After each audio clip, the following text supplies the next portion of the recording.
ओम नमो भगवते वासुदेवाय नमः। स्वागत है आप सभी का मेरे यूट्यूब चैनल पर। मैं हरिओम शर्मा आज आपको कमला एकादशी परमा एकादशी की कथा सुना रहा हूँ। अर्जुन ने कहा कि हे कमल नयन, आपने शुक्ल पक्ष की एकादशी का विस्तार पूर्वक वर्णन कर मुझे सुनाया था, इसके लिए मैं आपका धन्यवाद करता हूँ। अतः आप कृपा करके मुझे अधिक मास के कृष्ण पक्ष की एकादशी की विधि बताइए। क्या उसका नाम है, इससे में किस देवता का पूजन किया जाता है तथा इसके व्रत की विधि क्या है, फल क्या प्राप्त होता है, ये संपूर्ण जानकारी मुझे आप देने की कृपा करें। भगवान श्री कृष्ण कहते हैं, अर्जुन, अधिक मास के कृष्ण पक्ष में जो एकादशी आती है वह परमा एकादशी कहलाती है। वैसे तो प्रत्येक वर्ष 24 एकादशियाँ होती हैं। अधिक मास या मलमास को जोड़कर वर्ष में 26 एकादशियाँ हो जाती हैं। अधिक मास में 2 एकादशियाँ होती हैं जो पद्मनी एकादशी शुक्ल पक्ष और परमा एकादशी कृष्ण पक्ष के नाम से जानी जाती हैं।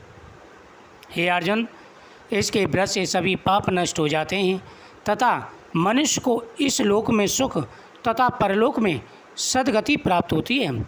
इसका व्रत विधानुसार करना चाहिए और भगवान विष्णु का धूप दीप नैवेद्य पुष्प आदि से पूजन करना चाहिए।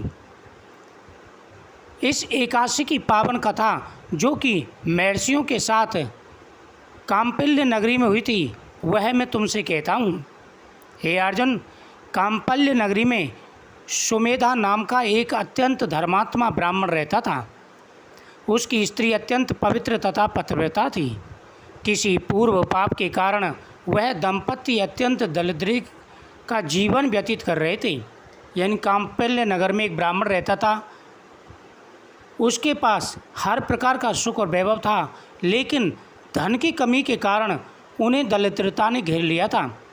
इस जीवन में हर प्रकार के आज धर्म का वह पालन करते थे, लेकिन किसी पूर्व जन्म के कर्म के कारण उन्हें दरिद्रता का सामना करना पड़ा। ब्राह्मण को भिक्षा मांगने पर भी भिक्षा नहीं मिलती।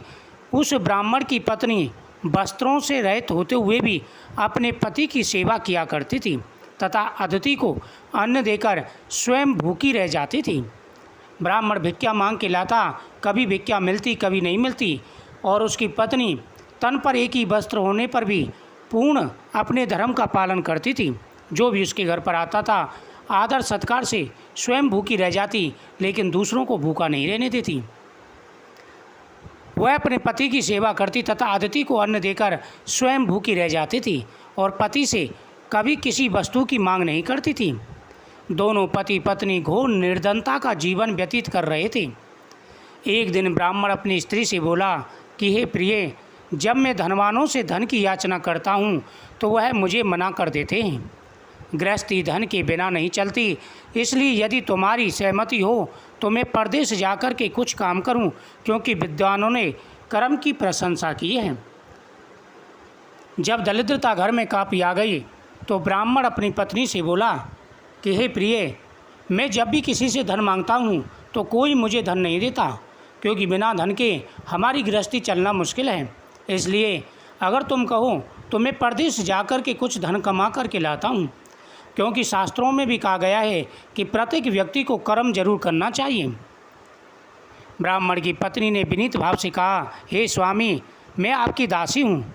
पति अच्छा और बुरा जो कुछ भी कहे पत्नी को वही करना चाहिए। मनुष्य को पूर्व जन्म में किए कर्मों का फल मिलता है। सुमेरु पर्वत पर रहते हुए भी मनुष्य को बिना भाग्य के स्वर्ण नहीं मिलता।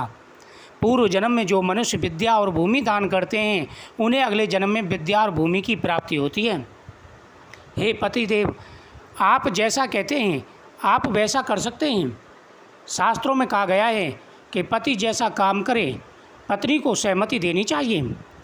अगर आप धन कमाना चाहते हैं तो ये बहुत ही अच्छी बात है।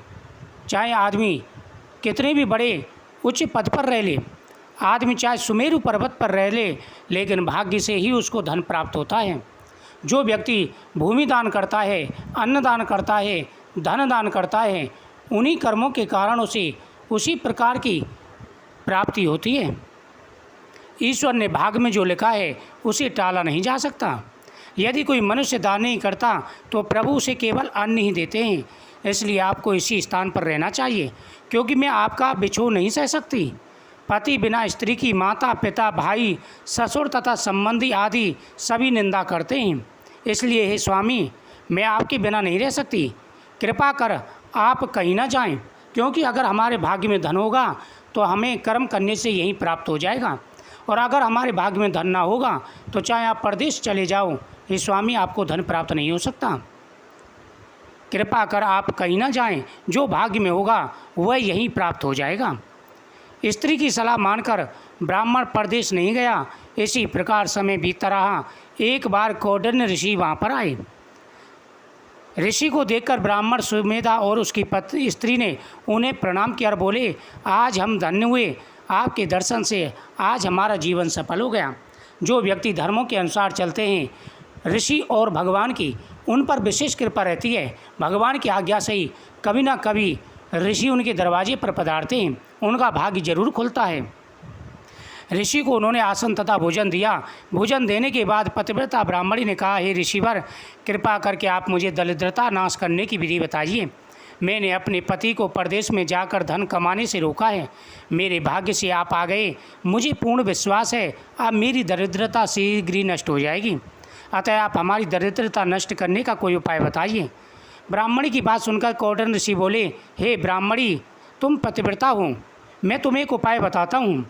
मल मास की कृष्ण पक्ष की परमा एकादशी के व्रत से सभी दुख दूर हो जाते हैं, दरिद्रता का नाश हो जाता है। जो मनुष्य से व्रत को करता है वह धनवान हो जाता है। ऐसे व्रत में भगवान विष्णु का पूजन विशेष रूप से किया जाता है। यह एकादशी धन वैभव देती है, पापों का नाश कर उत्तम गति की प्रदान करती है। धनाधिपति कुबेर ने भी इसी एकादशी का पालन किया, जिससे प्रसन्न होकर भगवान भोलेनाथ ने उन्हें धनाध्यक्ष का पद प्रदान किया। इसी व्रत के प्रभाव से सत्यवती राजा हरिश्चंद्र को पुत्र स्त्री और राज की प्राप्ति हुई। कौंडिन्य ऋषि ने उन्हें एकादशी के व्रत का संपूर्ण विधान कह सुनाया। ऋषि ने कहा, हे ब्राह्मणी, पंचरात्रि व्रत इससे भी ज़्यादा उत्तम है। परमा एकादशी के दिन प्रातःकाल नित्य कर्म से निवृत्त होकर विधि पूर्वक पंचरात्रि व्रत करो। जो मनुष्य 5 दिन तक निर्जल व्रत रखते हैं वे अपने माँ पिता और स्त्री सहित स्वर्ग में वास करते हैं। जो मनुष्य 5 दिन तक संध्या को भोजन करते हैं वे स्वर्ग को जाते हैं। जो मनुष्य स्नान करके 5 दिन तक ब्राह्मणों को भोजन कराते हैं वे समस्त संसार का सुख और वैभव प्राप्त कर लेते हैं। मनुष्य उत्तम ब्राह्मण को तिल दान करते हैं, वे तिल की संज्ञा के बराबर वर्षों तक विष्णु लोक में वास करते हैं। कौंडिन्य ऋषि के अनुसार ब्राह्मण और उसकी पत्नी ने परमा एकादशी का 5 दिन व्रत किया। व्रत पूर्ण होने पर ब्राह्मणों की सेवा की और उन्होंने ब्राह्मणों को भोजन कराया। ब्राह्मण की स्त्री ने एक राजकुमार को अपने यहाँ आते देखा। राजकुमार ने ब्राह्मणी की प्रेरणा से एक उत्तम घर जो कि सब वस्तुओं से भरपूर था उन्हें रहने के लिए दिया। तदुपरांत राजकुमार ने आजीविका के लिए गांव भी उन्हें दिया। इस प्रकार ब्राह्मण की गरीबी दूर हुई और पति पत्नी दोनों प्रसन्नतापूर्वक रहने लगी।